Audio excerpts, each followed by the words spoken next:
Hello everyone! In today's video, I'll show you how to use one for all gift card to order food on Just Eat. First, launch the app and create your order.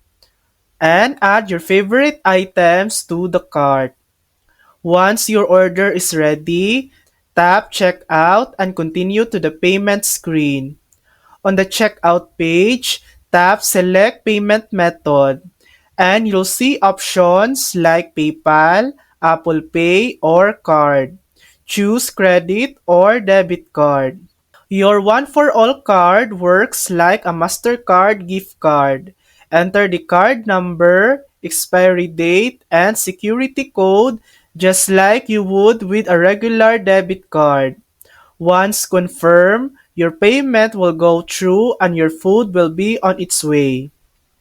And that's it. That's how to use one for all gift card to order food on Just Eat. Thanks for watching. If this video helped you, please like and subscribe for more helpful tutorials.